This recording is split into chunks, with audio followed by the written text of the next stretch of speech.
which establishes that Jacob and Joseph also had dark skin. And since Moses was born to Israelite parents, then Moses was dark-skinned.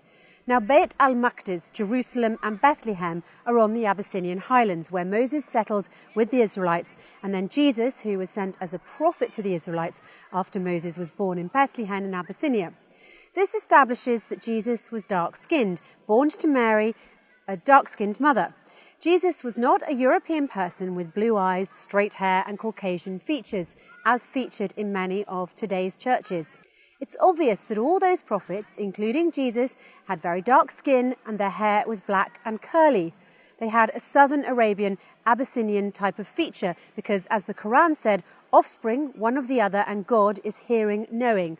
And another verse, God chose Adam, Noah, the family of Ibrahim and the family of Imran above the nations, offspring one of the other, and God is hearing, knowing. Jacob, Joseph, Moses, Jesus all shared the same language, which is the South Arabian language spoken by southern Misr, Abyssinia and Yemen.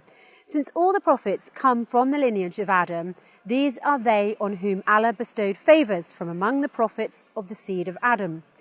Then do not forget that Adam is the father of humanity and that scientists have proven that the Abyssinian highlands is the cradle of humanity, as they found there the very first human being to walk on the surface of the earth. According to DNA tests, they prove that the origins of humanity were black. Interestingly, the only prophet who had lighter skin was the prophet Muhammad, because he was not from the southern area, he was from the northern Arabian Peninsula.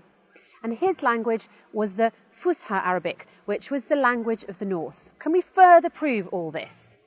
Go back to the verses of Surat at-Tur, by the Tur, and the book written in organised lines on an unrolled goat skin, and by the house frequented, and by the roof exalted, and by the Bahr kept filled, or the large body of water kept filled. And let's search in the Tur or the Abyssinian highlands for the book written in organised lines on an unrolled goat skin.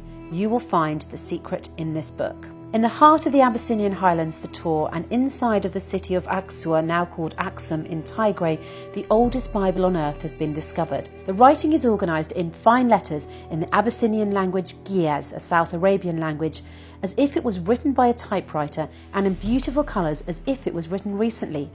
While its pages are straight and not flipped, the pages of the Bible are made from dried goat skin, or rek as it is called in Arabic. This is very significant because the skin of the goat, or rek, is an organic material that contains carbon atoms which can be recognised by radiated carbon testing to clearly identify the age of the document. According to these tests, it is the oldest Bible in the world, dating back to 330 AD, or more than 2,000 years. The local monks believe that this book holds magic properties.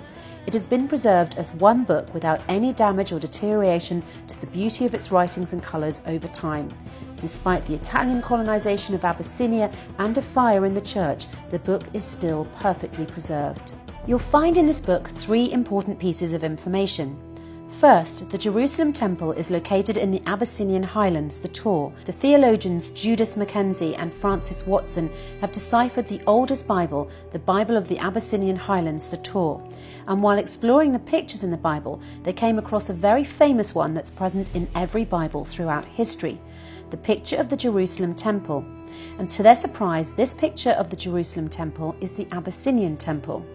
The picture of the Abyssinian Temple is well known for its square, wide-framed, blind windows subdivided by a cross that are later found on the rock-cut churches at Lalibela. And the windows on this building are similar to Aksumite and later Ethiopian architecture. However, it's notable that the columns do not have the Attic bases used on their frames and in Roman and late antique architecture on Corinthian columns. Rather, close inspection reveals that they have plain, stepped bases. It's a unique structure to the Lalibela Abyssinian temples, and the picture included the waterways that are passing under the Jerusalem temple that look identical to the real one. Second, in this book, which has been proved by carbon dating to be the oldest Bible on earth, is a picture of Jesus as a dark-skinned person with curly dark hair, and not the Caucasian that is present in many other churches. Also, the pictures of Mary show her as a dark African woman, different from the pictures of Mary elsewhere. This piece of information is also proved by forensic medicine in a study performed by a specialist in medical drawings and forensic medicine, Richard Neve. He examined 3 Semite skulls for the Israelis using the latest in medical scanning technologies. Neave was able to depict the closest and most accurate illustration of Jesus. The illustration, as you can see, is for a tanned man with dark curly hair and with facial features similar to Southern Arabian features. So since there have never been any actual drawings of Jesus discovered, scientists are calling this the most realistic drawing of Jesus ever created.